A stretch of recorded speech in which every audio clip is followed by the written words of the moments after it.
ಮಧ್ಯ ಕರ್ನಾಟಕ ಭಾಗದ ಜೀವನಾಡಿ ಜಲಾಶಯವಾಗಿರುವ ಭದ್ರಾ ಜಲಾಶಯದ ಬುಡದಲ್ಲೇ ಮಣ್ಣು ಅಗೆದು ಕಾಮಗಾರಿ ಶುರು ಮಾಡುವುದನ್ನು ರೈತರು ವಿರೋಧಿಸಿದ್ದಾರೆ. ಶಿವಮೊಗ್ಗ ಜಿಲ್ಲೆ ಭದ್ರಾವತಿ ತಾಲೂಕಿನ ಲಕ್ಕವಳ್ಳಿ ಭದ್ರಾ ಜಲಾಶಯದ ಕೆಳಭಾಗದಲ್ಲಿ ಹೊಸದುರ್ಗ ಹಾಗೂ ತರೀಕೆರೆ ಭಾಗಕ್ಕೆ ಕೇಂದ್ರ ಸರ್ಕಾರದ ಜಲಜೀವನ್ ಮಿಷನ್ ಯೋಜನೆಯಡಿಯಲ್ಲಿ ಕುಡಿಯುವ ನೀರು ಯೋಜನೆಗಾಗಿ ನಿರ್ಮಿಸುತ್ತಿರುವ ಶುದ್ಧ ಕುಡಿಯುವ ನೀರಿನ ಘಟಕ ಸ್ಥಾಪನೆಯ ಕಾಮಗಾರಿಯನ್ನು ಸುಮಾರು 500 ಕೋಟಿ ರೂಪಾಯಿ ವೆಚ್ಚದಲ್ಲಿ ಮಾಡಲಾಗುತ್ತಿದೆ. ಈ ಯೋಜನೆಯಿಂದ ಭದ್ರಾ ಜಲಾಶಯಕ್ಕೆ ಆಪತ್ತು ಎದುರಾಗಲಿದ್ದು, ಹಾಗಾಗಿ ಈ ಕೂಡಲೇ ಯೋಜನೆಯನ್ನು ಕೈಬಿಡಬೇಕು, ಇಲ್ಲವಾದಲ್ಲಿ ಕಾಮಗಾರಿ ಸ್ಥಳದಲ್ಲೇ ಅಹೋರಾತ್ರಿ ಧರಣಿ ನಡೆಸಲಾಗುವುದು ಎಂದು ರೈತರು ಎಚ್ಚರಿಕೆ ನೀಡಿದ್ದಾರೆ.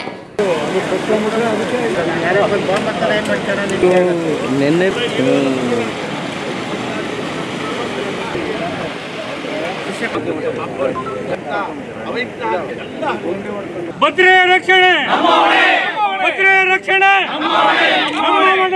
ಭದ್ರಾ ರಕ್ಷಣೆ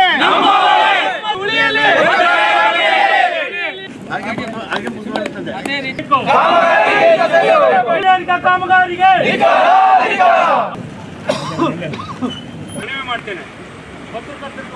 ಭದ್ರಾ ಜಲಾಶಯದ ಸಂರಕ್ಷಿತ ಪ್ರದೇಶದಲ್ಲಿ ಜಲ್ ಜೀವನ್ ಮಿಷನ್ನ ಕುಡಿಯುವ ನೀರಿನ ಯೋಜನೆಯ ನೀರಿನ ಶುದ್ಧೀಕರಣ ಘಟಕವನ್ನು ಜಲಾಶಯದ ಬಫರ್ ಝೋನ್ ಅಂದರೆ ಜಲಾಶಯದಿಂದ 500 ಮೀಟರ್ವರೆಗೆ ಇದನ್ನು ಸಂರಕ್ಷಿತ ಪ್ರದೇಶ, ಅತಿ ಸೂಕ್ಷ್ಮ ಪ್ರದೇಶ ಅಂತೇಳಿ ಸರ್ಕಾರ ಘೋಷಣೆ ಮಾಡಿದೆ. ಡ್ಯಾಮಿನ ಭದ್ರತೆ ದೃಷ್ಟಿಯಿಂದ ಮಾಡೋ ಹಾಗಿಲ್ಲ ಅಂತ ಶಾಸನ ಇದೆ, ಕಾನೂನು ಇದೆ. ಅಂಥದ್ರಲ್ಲಿ 16 ಎಕರೆ ಪ್ರದೇಶದಲ್ಲಿ ಅದು 2 ಭಾಗವಾಗಿ ಜಲಾಶಯದ ಗುಡ್ಡದ ಪಕ್ಕದಲ್ಲೇ ನೀರಿನ ಶುದ್ಧೀಕರಣ ಘಟಕ ಮಾಡುವುದನ್ನು ಕೂಡಲೇ ನಿಲ್ಲಿಸಬೇಕು ಅಂತೇಳಿ ನಾವು ಹೇಳಿದ ಮೇರೆಗೆ ಸರ್ಕಾರ ದಿನಾಂಕ 4/11/2024 ಭದ್ರಾ ಜಲಾಶಯದ ಬಫರ್ ಝೋನ್ನಲ್ಲಿ ನಡೆಸುತ್ತಿರುವ ಕಾಮಗಾರಿಯನ್ನು ನಿಲ್ಲಿಸುವ ಕುರಿತು ಅಂತ ಹೇಳಿ ಇಲ್ಲಿ ನೋಟಿಸನ್ನು ಸರ್ಕಾರ ಇವತ್ತು ನೀರಾವರಿ ಇಲಾಖೆಯಿಂದ ಇಲ್ಲಿಯ ಗುತ್ತಿಗೆದಾರನಿಗೆ ನೋಟಿಸ್ ಜಾರಿ ಮಾಡಿದೆ. ಮತ್ತು ಜಲ್ ಜೀವನ್ ಮಿಷನ್ನ ಎಕ್ಸಿಕ್ಯೂಟಿವ್ ಇಂಜಿನಿಯರ್ ಅವರಿಗೆ ಈ ನೋಟಿಸನ್ನು ಜಾರಿಯಾಗಿದೆ. ಇದರ ಪ್ರಕಾರ ಅವರು ಈ ಕಾಮಗಾರಿಯನ್ನು ನಿಲ್ಲಿಸಲೇಬೇಕು. ಅವರು ನಿಲ್ಲಿಸುವ ಸೂಚನೆಗಳು ಕಾಣ್ತಾ ಇಲ್ಲ.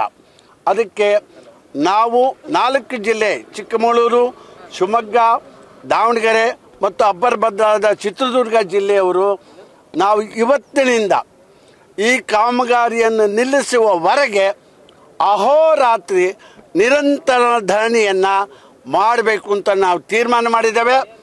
ಭದ್ರಾ ಅಚ್ಚುಕಟ್ಟು ಪ್ರದೇಶದ ವ್ಯಾಪ್ತಿಯಲ್ಲಿ ಬರುವ ಎಲ್ಲ ರೈತರಿಗೂ ಬಹಳ ಆತಂಕವನ್ನು ತಂದು ಒಡ್ಡಿರುವಂತಹ ಈ ಒಂದು ಯೋಜನೆ ಜಾಕ್ವೆಲ್ನಿಂದ ಪಂಪ್ನಿಂದ ಎಲ್ಲರಿಗೂ ನೀರು ಕೊಡುವಂಥ, ಹೊರಗಡೆಗೆ ನೀರು ತಗೊಂಡೋಗುವಂಥ ಯೋಚನೆ ಈ ಒಂದು ಜಲಾಶಯಕ್ಕೆ ಅಪಾಯ ತಂದಿರುವುದು ನಮ್ಮ ಕಣ್ಮುಂದೆ ಕಾಣ್ತಾ ಇದೆ.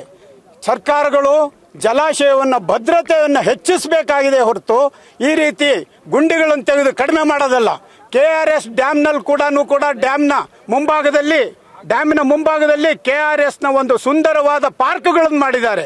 ಅದರಿಂದ ಟೂರಿಸಮ್ಮು, ಒಂದು ಪ್ರವಾಸೋದ್ಯಮ ಹೆಚ್ಚಾಗುತ್ತೆ. ಆ ಪ್ರವಾಸೋದ್ಯಮವನ್ನು ಹೆಚ್ಚಿಸುವ ಕಾರ್ಯವನ್ನು ಇವರು ಮಾಡಬೇಕೇ ಹೊರತು ಇಲ್ಲಿ ಗುಂಡಿ ತೆಗೆದು ಅನಾಹುತಕ್ಕೆ ದಾರಿ ಮಾಡಿಕೊಡ್ತಕ್ಕ ಕೆಲಸವನ್ನು ಮಾಡಬಾರ್ದು.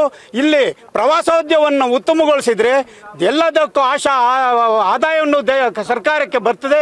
ಮತ್ತೆ ಎಲ್ಲ ಈ ಜಾಕ್ವೆಲ್ ವ್ಯವಸ್ಥೆಯನ್ನ ಬೇಕಾದ ಕಡೆ ಇಲ್ಲಿಂದ ಭದ್ರಾ ಬಲನಾಲೆಯಲ್ಲಾಗಲಿ ಎಡನಾಲೆಯಿಂದಾಗಲಿ ಕೂಡ ತಂದುಕೊಡೋ, ಅವರಿಗೆ ಕುಡಿಯೋ ನೀರನ್ನು ಪೂರೈಸುವ ವ್ಯವಸ್ಥೆ ಇದ್ದಾಗ್ಯೂ ಕೂಡ ಇದನ್ನೇ ಆಯ್ಕೆ ಮಾಡಿಕೊಂಡು ನಮ್ಮ ಜಲಾಶಯಕ್ಕೆ ಅಪಾಯವನ್ನು ತರುವಂಥದ್ದು ನೋಡಿದರೆ ನಿಜಕ್ಕೂ ತೀರಾ ಎಷ್ಟು ಅವೈಜ್ಞಾನಿಕ. ಸರ್ಕಾರದ ಒಂದು ಪಾಲಿಸಿಯನ್ನು ಮಾಡುವಂಥವರು ಯಾವ ರೀತಿಯ ಆಲೋಚನೆಯನ್ನು ಮಾಡ್ತಾ ಇದ್ದಾರೆ ಅನ್ನೋದು ನಮಗೆಲ್ಲರಿಗೂ ಆತಂಕಕ್ಕೀಡಾಗಿದೆ. ಬೇಕರಿ ತಿನಿಸುಗಳಿಗಾಗಿ ಒಮ್ಮೆ ಭೇಟಿ ನೀಡಿ. Iyengar new SP bakery, Jain compound ಎದುರು, ಲಕ್ಷ್ಮಿ ಟಾಕೀಸ್ ಹತ್ತಿರ, ಶಿವಮೊಗ್ಗ.